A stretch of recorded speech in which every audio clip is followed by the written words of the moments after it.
And now I hand over to Sushmita. Sushmita is, as I said before, she's tuning in from Bangalore.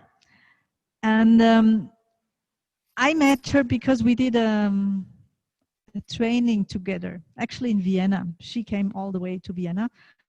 I think I would have preferred to go to Bangalore, but she liked Vienna as well. So I think it was a nice trip for her. We had a lot of fun, but we also had a lot of insights. And what she does in her professional life is she is a conflict transformation coach. And I'm so curious because we decided to go for a question and answer. What she's doing, why it's helping. And my theory is if you go from this conflict that kind of attacks your integrity, it makes our German-speaking countries, and you put it to disagreement, all of a sudden you keep on feeling safe. And then with 2 approaches, or maybe 5 approaches, if 5 people are in a conflict, you could even create something out of that. So the creativity can be enhanced, but this is my theory. Let's ask Sushmita, and then let's ask afterwards together, Jean-Pierre and Sushmita, about what they think. And I mean, you know, when we go from this conflict to the disagreement, I think the solution Jean-Pierre gave us before is already the epic model, actually, for me. But let's see. Jean-Pierre, if you want to come, you can just come behind me. Don't you worry. Everything is allowed here. This is just good. Sushmita, I tried to hear you well. Welcome. Thank you so much. I'm so grateful to be here. And it was a really nice presentation from Jean-Pierre about conflict. And I'm wondering what more I can add, but I'm hopeful that I can add something as well. Thank you. Well, I think I know you can. This is what I trust deeply. And especially this one adds to the other part of it. Sushmita, tell us a little bit, what is a conflict transformation coach? Okay, so I would say that a conflict transformation coach is somebody who works with people, groups, organizations at different levels, and it helps to address or supports to address conflict. So it could be different kinds of conflict. It could be a conflict that's inside of you. So an individual with a certain amount of, may not even be aware that there's a conflict, but some kind of a block that's not allowing them to grow or progress or, you know, reach their potential, to kind of then sit with them and sort of hold a space for them to see what that is about and unfold it and explore it together. And in the same way to do that with groups as well. So there are different organizations that I work with where I have these different roles. So as a conflict transformation coach, I work with a lot of individuals independently. And as a consultant, trainer, and facilitator, I work with groups of people where I help them address situations of conflict and disagreements, as you said earlier, Karola, and kind of support them to come to a point of, you know, coming to an authentic space where they can talk about the differences in a way that's meaningful to them, and get a better understanding of what that is all about. And then from there, then on, take a journey towards finding what is really something that works for everybody in that space. And is that always easy to do? I mean, you told me you were actually training university professors to kind of lead talks with their students in the US right now, because with the Black Lives Matter movement, so many questions came up, so many, like I would say, aggression came up, and unsolved issues. And the professor said, we want to tackle that. We want to be able to lead a conversation so they can harvest the insights of it. Is that easy? Is that like, yeah, we just do it and then we know it? Well, it's not easy by any sense. So this program, as you mentioned, was about Black Lives Matter and the current scenario in the US, where a few universities decided that they want to help these young students who are on their campus have these safe spaces, you know, where they can talk about some of these things without really feeling that they would be judged for it or they would be penalized for it, you know. And the belief is that unless we are able to have these avenues of safe spaces where people can come and really talk about their honest opinions, we can't really explore them and help them explore it to understand deeper where those opinions are coming from. And unless we understand where our own opinions are coming from and understand other people's opinions and where they are coming from, it's not really possible to have a real conversation. Because this kind of understanding, when we go below the perspectives and understand, what kind of experiences have made me believe this? What are my value systems that have made me believe something like this? What's the other person's experience that's making him say something that's so very different from what I believe, right? So when we try to understand that, people start having this ability to think more critically, understand themselves a little more better, and then reach a place where they connect as human beings and not as images, as African Americans or white Americans or immigrants. And, so those images kind of fall off, and we are able to then connect with each other as human beings. Because at some level, we all share very similar experiences of emotions, of belief systems. Belief systems itself may be different, but the fact that we all have some kind of belief system that we all hold on to, from where a lot of our values come from, and we all experience similar emotions, mean that there is something beyond these disagreements and differences that we have. So we always help. So what we did is to train these professors to support those students to have those difficult conversations on topics like race, immigration, gender, all of these kinds of topics which usually people don't have spaces to talk about, honestly. So we train professors to bring students together, get them to have this conversation, help them to think critically around them, and get to a point of learning together as a group, and also in that process build empathy, understanding, and a human connection, which is really something that is precious, if this is making sense. I mean, I like this approach a lot. Is really like being open to learn together, being open to develop together, and taking the joy out of that. We heard from Jean-Pierre before, this playful approach. Play is so important for us. And then we don't want to quit the play, but how to do it when there is a big conflict or crisis, as we heard just at the start of this summit. So those are two approaches for us human beings. They are dangerous, not on the physical level. I mean, when there's war, also the physical level, but still, but they're dangerous because we cannot access the resolution if we don't see that anymore. This is, I think, our crucial aspect, that when we translate this into business. And I think, for me, at least in business, sometimes it's all about being very cognitive, being objective. One of those impossible requests to us humans to be objective. We just cannot do that. But we can become, or we can harvest a kind of an objectively good result or wonderful result if we tackle our, one says shadows, but I say our biggest talents, which is being emotional, which is being sensing, which is being connected together. And if we fulfill also in a company this need to connect, this need to play, this need to be curious, and instead of struggling for being the best of all, really working hard, joyfully hard, I mean intense, to get out the best result together, I think then we are going into a future that's worth living. And I think this is what it's all about. I mean, what being rich and being wealthy and being powerful, yes, we love that because we like to have an influence, we like to be seen, we like to be acknowledged as human beings. Question is just if money really gives us that acknowledgement. So this is my input in here. I would open up actually to the discussion, because I'm sure we will have questions here.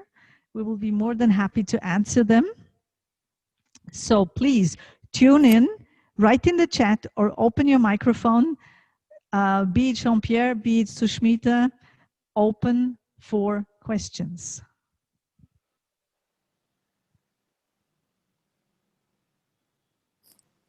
Gerald is looking.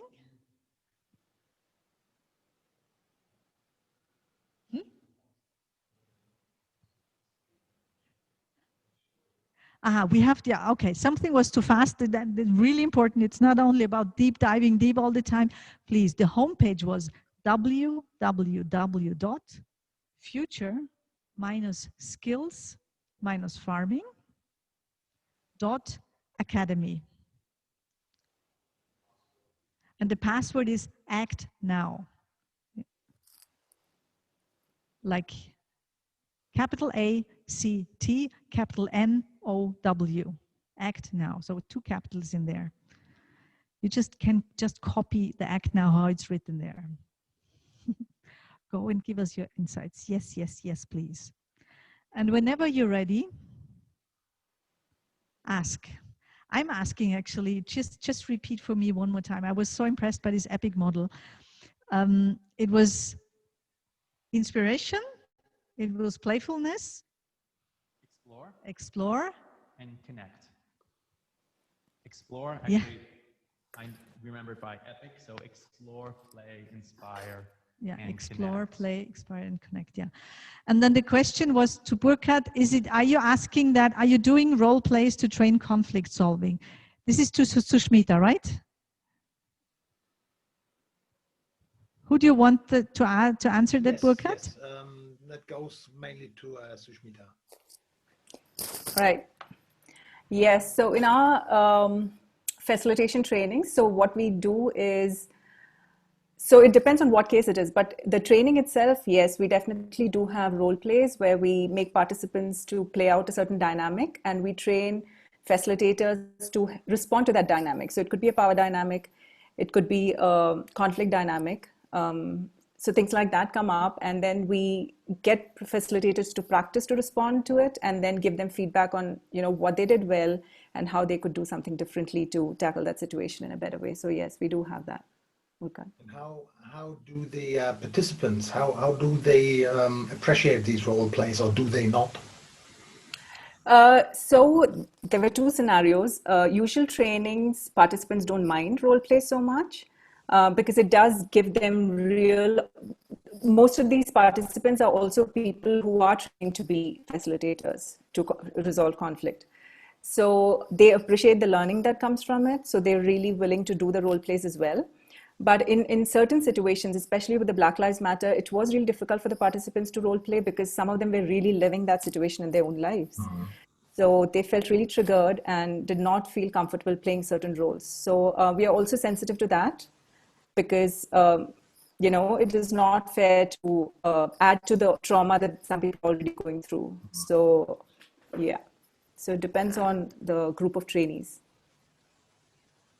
The reason I'm asking is that I spent many years in my last year's professional background in training, in simulator-based training. And actually, simulator training is nothing else than role plays. It's sophisticated role plays, right? And the outcome was great. So if you do it really right, if you put them in the right scenarios and you provide them with a background where they really feel like in a real life, then they act like in real life, and then sometimes they're very surprised about themselves or about the outcome of this simulation, about this role play, and the learning is great out of that. Yeah, it is.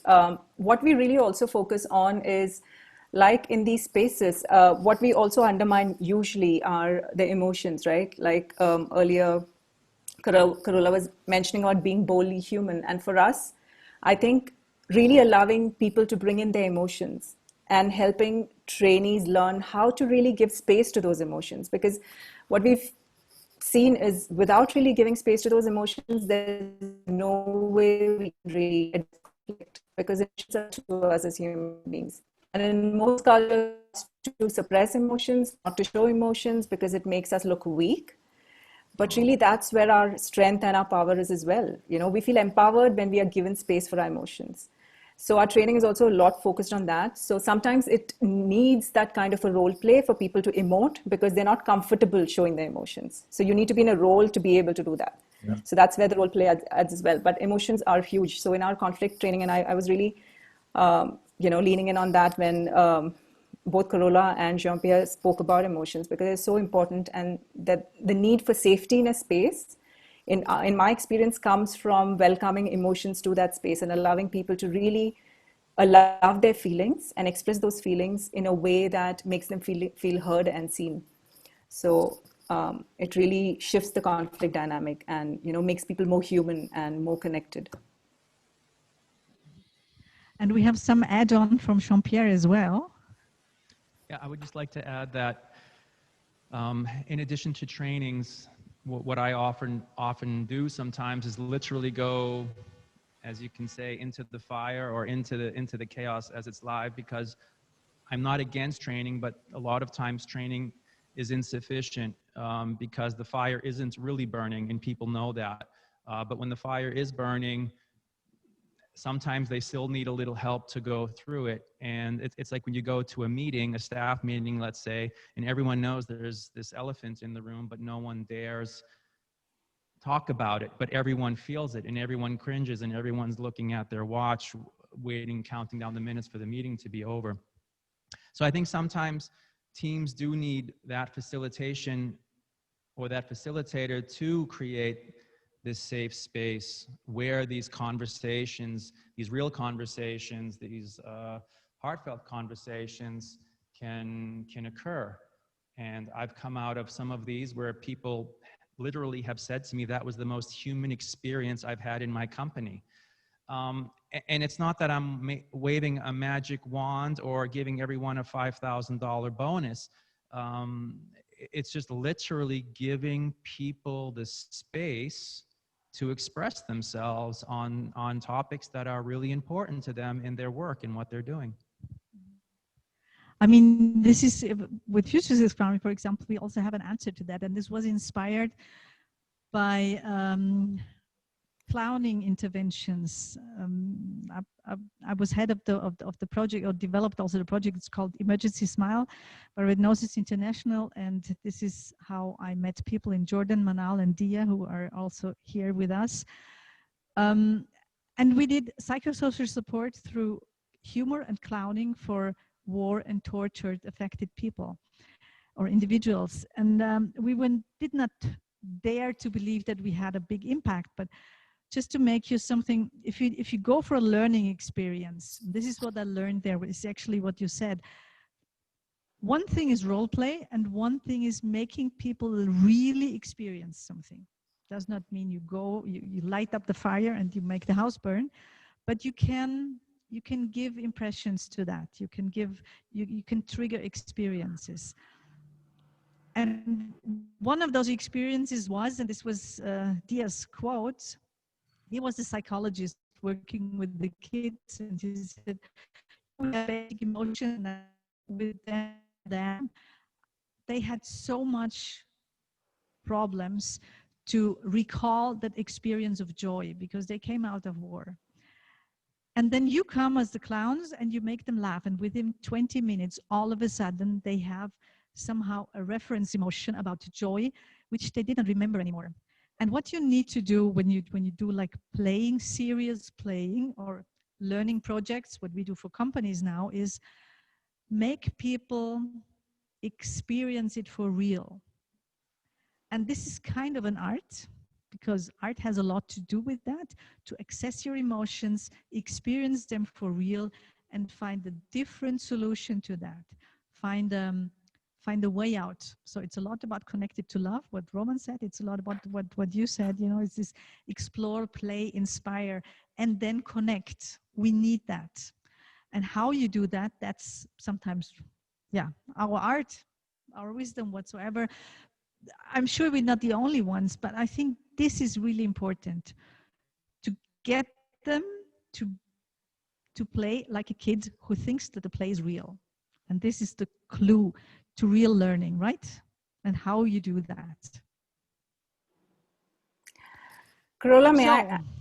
Oh, sorry. Add, please.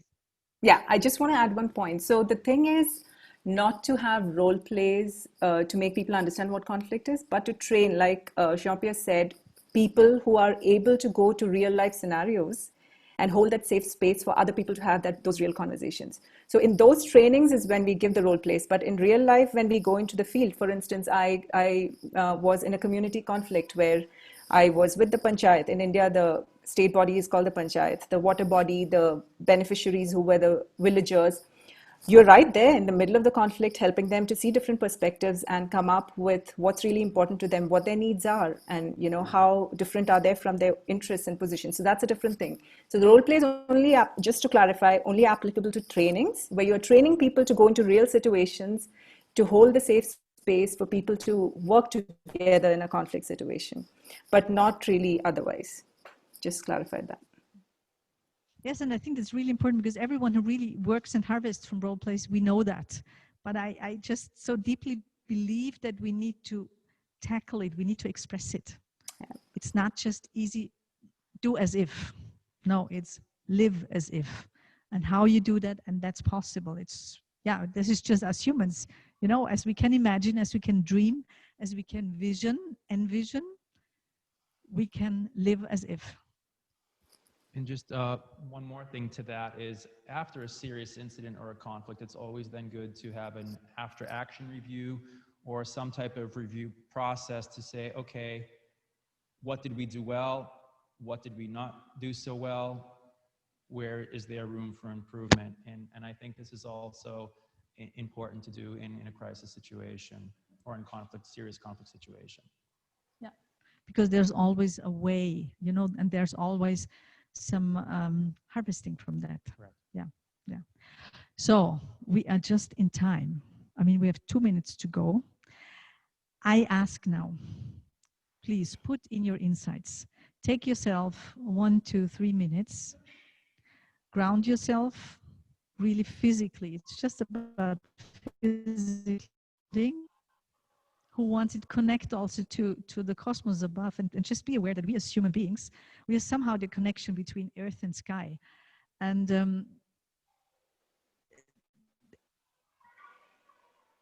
to really take the responsibility for doing that, and to be the ones who create something that connects those two things, and it's us to express what comes from there. I want you to do that now. Just stay for 1 or 2 minutes for yourself. Let the screen see and review your emotions. Everything, your impressions, your emotions you had so far. 1 to